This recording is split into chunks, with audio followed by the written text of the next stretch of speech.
Let's now talk superannuation. John Addario joining us from Watson Addario Financial Advisors. John, good to catch up with you again.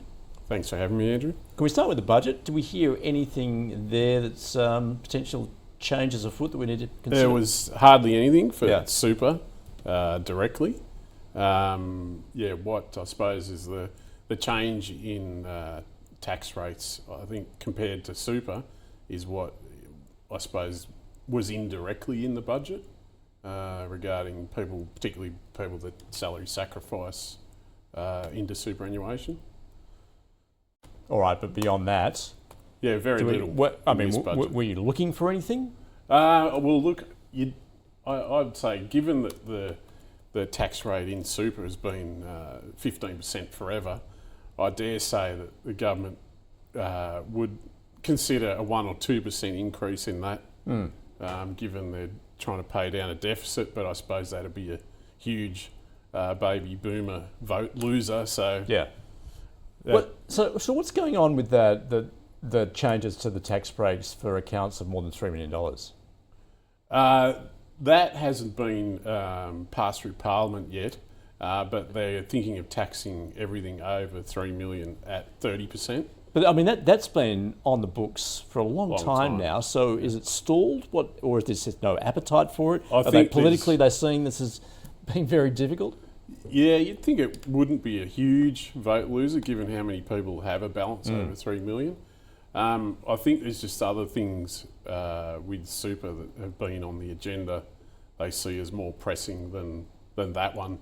I suppose, I haven't seen the figures, but it'd be interesting to see how much tax that would actually raise. And I suppose people with that balance will think of other strategies and get advice around, capping their super at 3 million. Well, speaking of strategies, perhaps for wealth creation, let's take a look at those pre-tax or those concessional contributions, which now stand at $30,000 per person per annum. So everyone's got to remember, if you're employed, it includes your employee contributions, where they're putting in 11.5% of your salary into super. So it's that amount minus 30,000. But one of the big changes that the government brought in the last few years is that if you've got a balance of less than 500,000, you can accumulate those amounts. So you can accumulate the 30,000 and 5 years previous concessional contributions to then put a large amount as a tax deduction, which can be very helpful if you've made a huge capital gain in a certain year. And what if you're on a low income? What can you take advantage of there, particularly in terms of those concessional contributions? Yeah, that's where you might hear people say, I'm salary sacrificing all my salary. So they actually might be paying more tax, particularly considering under $18,200 a year you pay zero tax. They might be paying more tax than they should be. People on the lower incomes can access what's called the government co-contribution, and also consider after-tax contributions to super rather than the traditional, I suppose you'd call it, pre-tax or salary sacrifice contributions. Now, also attention to detail required in terms of beneficiaries potentially if you were to die. So that is not automatic as far as being part of your estate. So you've actually got to nominate then beneficiaries. Correct. So any self-managed super fund provider will make sure these beneficiaries are in there. Other providers will ask for beneficiaries. If you don't nominate one, then it can be an issue. But particularly what I've seen is an issue is that a simple nomination might avoid a lot of tax, rather than going into the detail, if you like, or the jargon. A simple advice on nomination can avoid tax, and particularly I suppose if you've got beneficiaries that are non-dependents.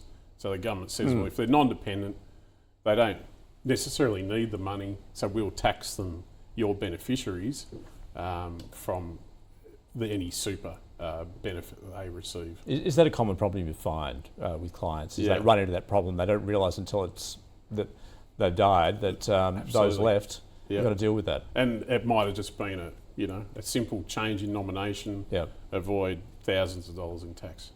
So overall, John, are there any, I guess if you call limitations, investment limitations in terms of super that you would need to consider? Yeah, the main thing to keep in mind is that, and it's particularly for self-managed super fund users, if you want to call them that, is that the sole purpose of super is for your retirement benefit. So you with a few exemptions, and any advisor would run you through those, but you can't get a personal, you can't use personal use of the assets in your super fund.